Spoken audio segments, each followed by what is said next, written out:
Oi, gente, tudo bem? Vamos aí para mais uma semana de videoaula, né? Espero que todos estejam bem e compreendendo os conteúdos. Então, vejam só, hoje a gente vai começar com um conteúdo novo. A gente vai falar sobre o continente europeu. Então, veja, o continente europeu, ele é conhecido mundialmente por ser território de muitos países que entraram em conflitos, em guerras, por também ser o continente que dá início ao processo industrial, né? E que tem também a maior quantidade de países desenvolvidos do mundo. Então, por essas informações, a gente já pode imaginar que a economia desse continente ganha destaque em cenário mundial por tantas feitorias ao longo do seu processo histórico, não é verdade? Então, hoje a gente vai se aprofundar mais nesse continente, igual a gente fez com o continente anterior, né? Com a Europa e com a Ásia. E aí a gente, como de praxe, vai começar pela localização desse continente. Esse continente, ele é banhado pelo Oceano Glacial Ártico, né?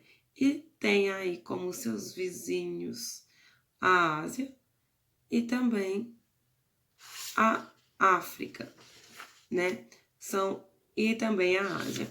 Então veja o que acontece. No conteúdo anterior, a gente estudou a Ásia e a Europa num conjunto, né? Foram os dois. Hoje, a gente vai começar a trabalhar a Europa de uma maneira mais restrita, focando unicamente nela, tá bom? Para vocês identificarem melhor como é que funciona toda a arquitetura, toda a engenharia desse continente, sem necessariamente estar se comparando à Ásia, tá bom? E aí, né, a gente vem aí para sua quantidade de território, né?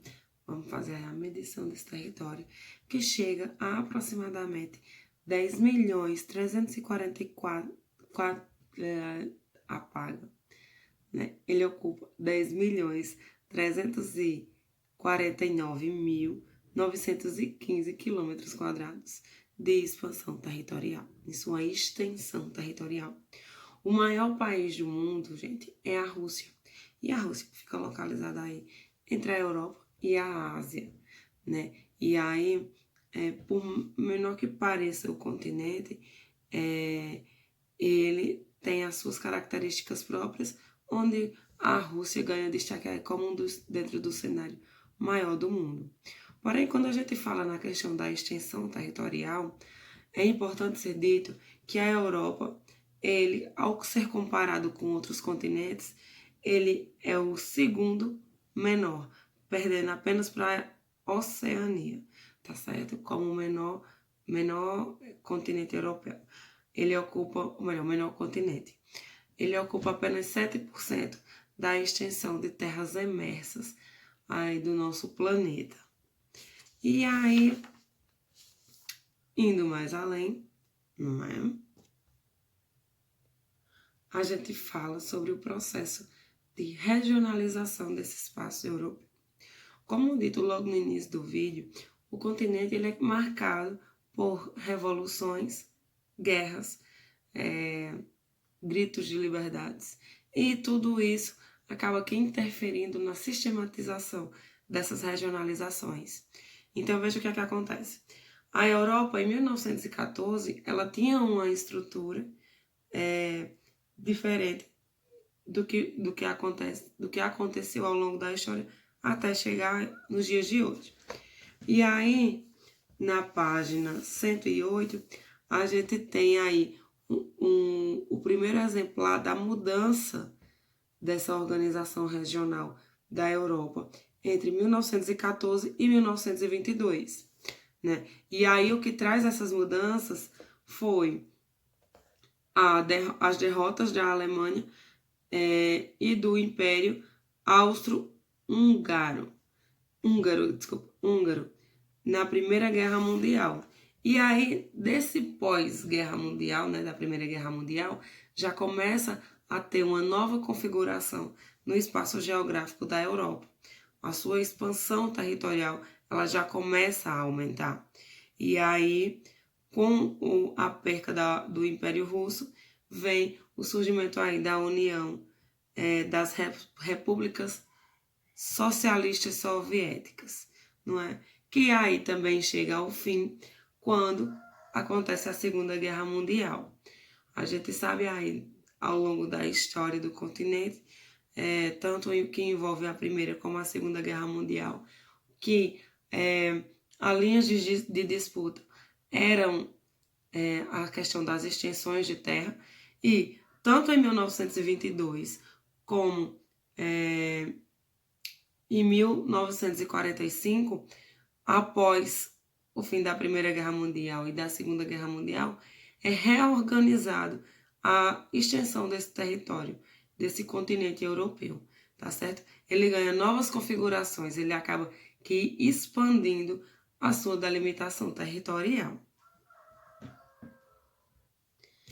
E aí, tem uma questão que é importante ser dita, que a União das Repúblicas Socialistas Soviéticas, mesmo com a perca na Segunda Guerra Mundial, ela só começa a pertencer de praxe à Rússia em 2011, que é quando acontece um pleito, né, de votações, e aí a União Soviética passa, por decisão dos eleitores, a pertencer à Rússia, tá bom? É importante ser grifado isso, porque até 2011 a gente tem uma configuração aí com a existência da União Soviética.